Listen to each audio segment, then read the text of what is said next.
이번엔 조경태?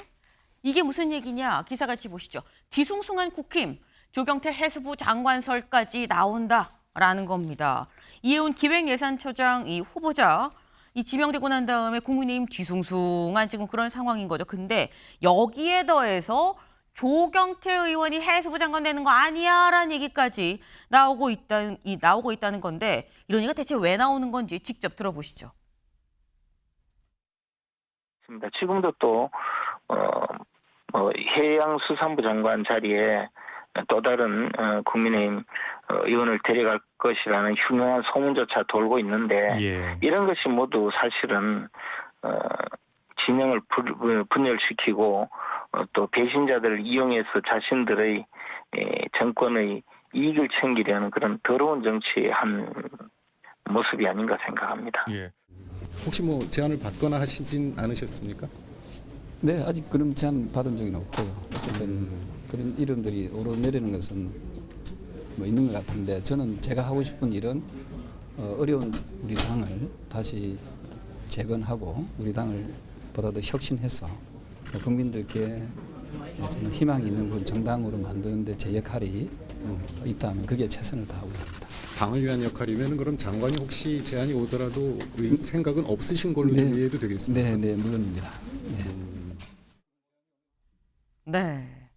중앙일보입니다. 벌써 조경태 해수부 장관설 보수 들쑤신 대통령 인사라는 얘기가 나와요. 지금 보수가 들썩들썩 뒤숭숭 뭐 보수를 표현하는 수식어들이 지금 이렇습니다. 이해운 전 의원의 지명에 대해서 더 있는 거 아니야 이런 얘기들이 벌써부터 나오고 있다는 거죠. 사실 이재명 대통령이 전재수 전 장관이 지금 내려오면서 뭐라고 얘기했냐. 후임은 부산 출신으로 하겠습니다라고 얘기를 부산에서 직접 했습니다. 그러다 보니까 부산 출신으로 그럼 혹시 야권 인사 조경태라는 데까지 얘기가 지금 뻗어나가고 있다라는 건데 유이동 의원님. 조경태 해수부 장관설 가능성 어떻게 보십니까? 저는 뭐 방금 방송에서도 보셨습니다만 네. 뭐 당사자가 부인을 하셨고 현실적으로 저는 뭐 이것이 불가능하다고 생각을 합니다. 그리고 왜요? 이재명 대통령께서 조경태 의원한테 그 제안을 하는 것도 현실적으로 좀 어렵다고 생각을 하는 것이 부산이라고 하면 부산의 정치적 기반을 두고 있는 민주당 인사들을 보면 면면을 보면 대부분 친노에서 시작해서 친문까지 이어진 분들이거든요. 그리고 전재수 전 장관도 친문의 인사였고 그 친문의 인사를 발탁해서 해수부 장관을 준 케이스였거든요. 그런데 조경태 의원은 친문들하고는 굉장히 정치적 거리가 매우 먼 분이고 거의 극단에 서 있는 분이거든요. 그래서 조경태 의원한테 그런 제안을 하려거든 네. 아마 그런 각오가 있어야 될 겁니다. 이재명 대통령 입장에서는 완전 친문과 절연을 하겠다. 아니면 정치적으로 이게 뭐 속된 표현일 수는 있겠습니다만 밟고 서겠다라는 정도의 강인한 의지가 있지 않으면 그런 제안은 현실적으로 좀 어려워 보이고 이것이 그냥 지금 현재의 이해운 의원을 기획예산처 장관으로 지명을 하면서 지금 이것들이 정치적 상상력을 가지면서 이렇게 일파만파 커지는 것 같은데 제가 보기에는 그 이상의 번짐 현상은 없을 것이다. 저는 이렇게 예상을 합니다.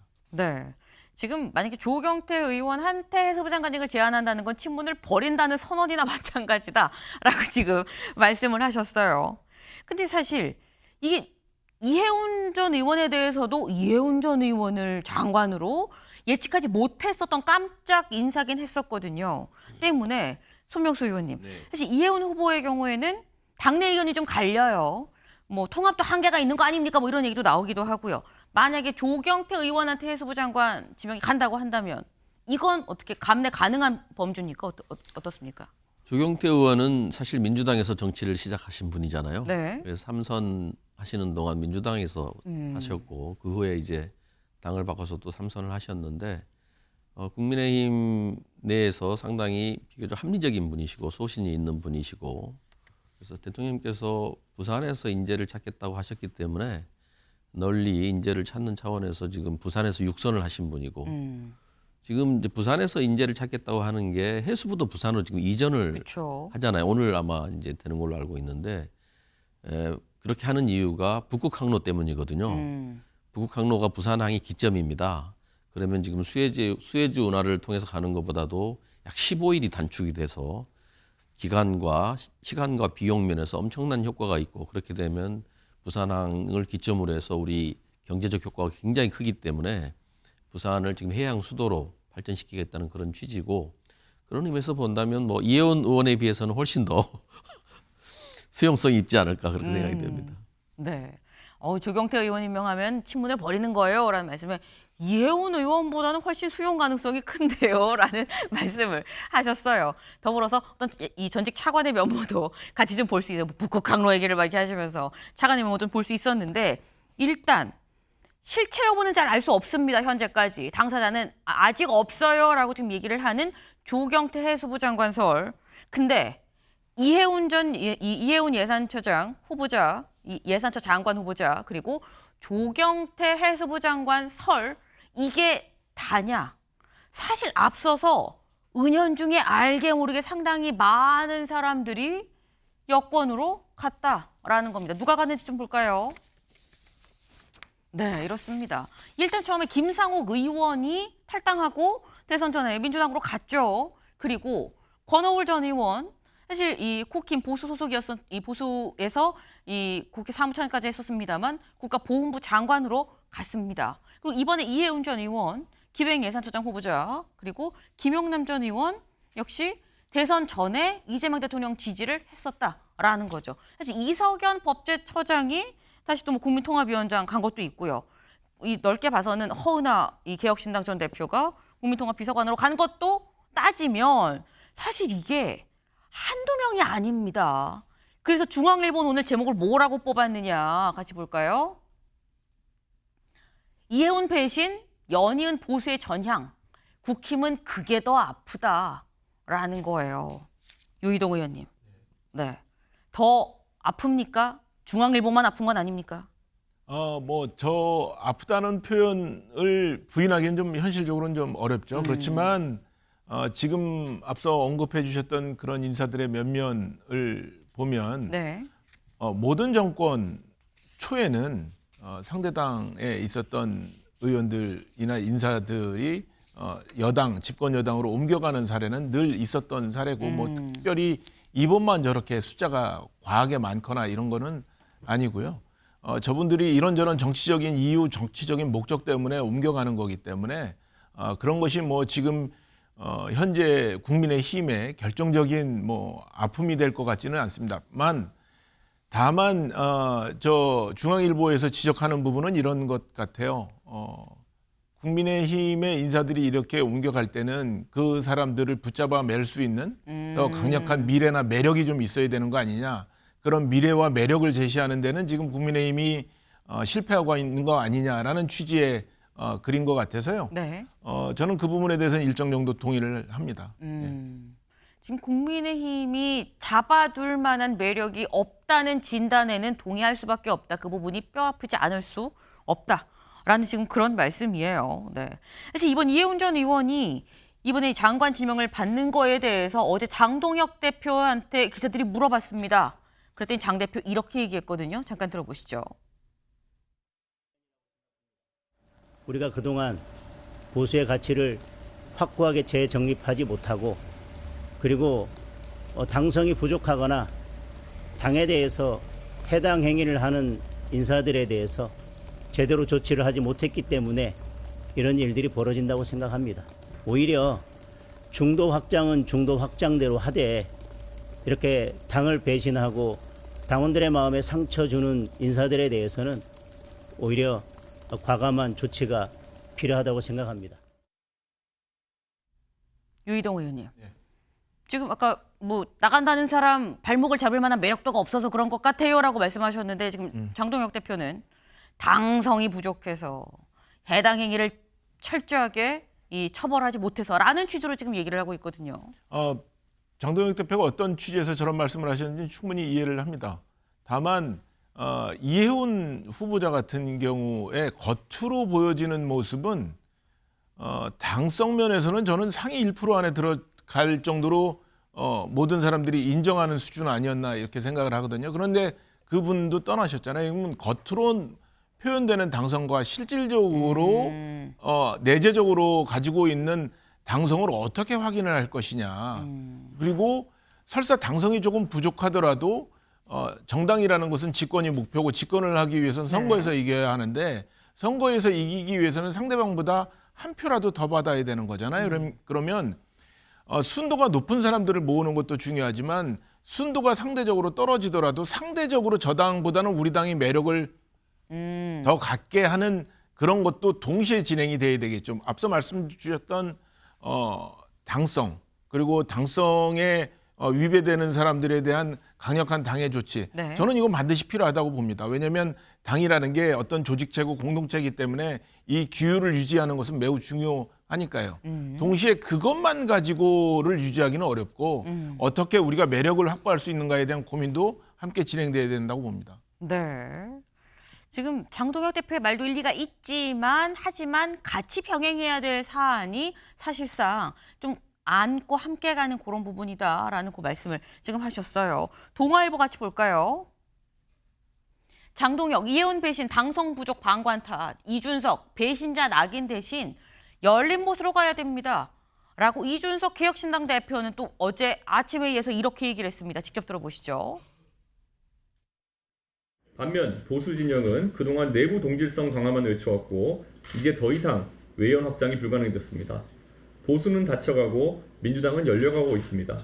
지금은 이해운 전 의원을 배신자로 몰아설 때가 아니라 보수 진영이 국민께 매력적인 비전과 담론을 제시하며 희망을 드려야 할 때입니다. 누군가 등을 돌렸다면 왜 떠나는지 그 이유를 살펴야지 떠난 사람을 저주해서 무엇을 얻겠습니까? 네, 이준석 대표. 그러면서 한 얘기가 있죠. 보수는 닫혀가고 더불어민주당은 열려가고 있다라고 얘기를 했습니다. 손 의원님, 네. 민주당은 지금보다 더 열릴 예정인 겁니까? 어떻게 봐야 되는 겁니까? 네, 저희는 그 실용과 통합을 지금 대통령님께서 말씀하고 계시고 인사로 보여주고 있지 않습니까? 그래서 사실 정당이라는 게 계속 외연을 확장해야 되고 또 사실 제일 중요한 건 민생이고 실용 아니겠습니까? 그래서 경제를 살리고 대한민국을 바로 세우고 또 발전시키기 위해서 계속 외연을 확장하고 인재라면은 또 적재적소에 쓰고 네. 이렇게 열린 마음으로 하는 게 필요하다고 보고요.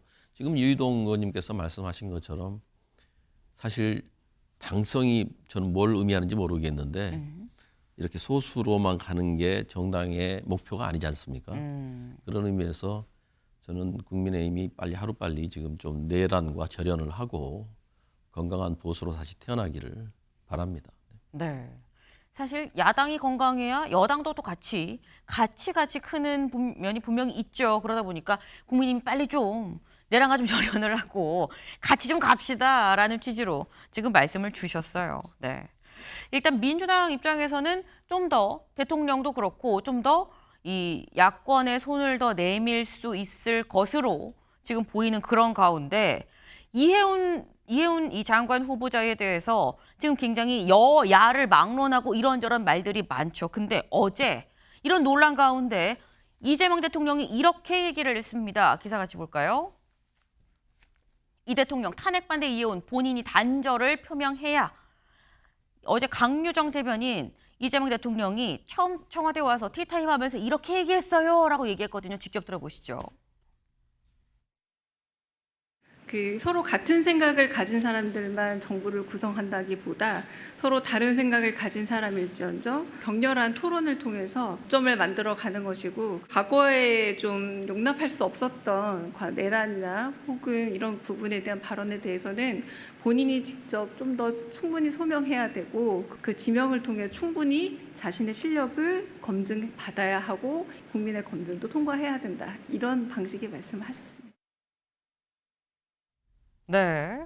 지금 강유정 대변인 얘기를 좀 들어보면 일단 정책이 다른 거는 그럴 수 있는 거고 다만 탄핵 관련한 부분에서는 본인이 계엄 관련해서 본인이 단절을 표명해야 된다라고 얘기를 했어요. 더불어서 어제 정청래 대표도 한 유튜브에 나와서 뭐라고 얘기를 했느냐.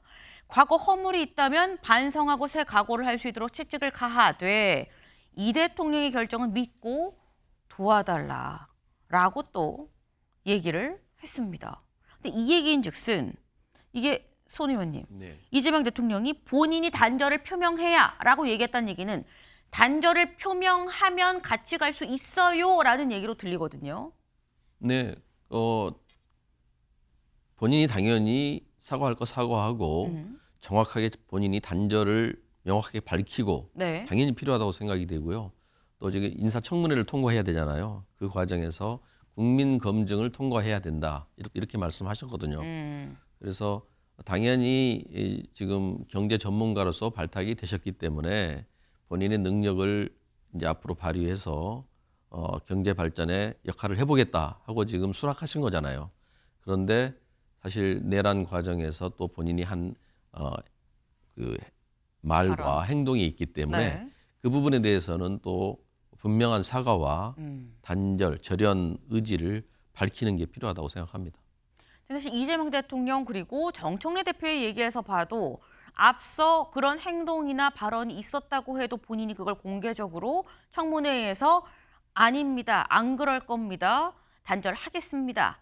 절연하겠습니다라고 얘기를 한다면 충분히 포용 가능한 범주다라는 취지로 사실 들리는 부분이 분명히 있죠. 이렇게 되면 관건은 청문회에서 이 후보자가 어떻게 얘기를 할 것이냐, 어떤 태도를 보일 것이냐, 이 문제로 넘어가지 않겠나라는 생각을 좀 해봅니다.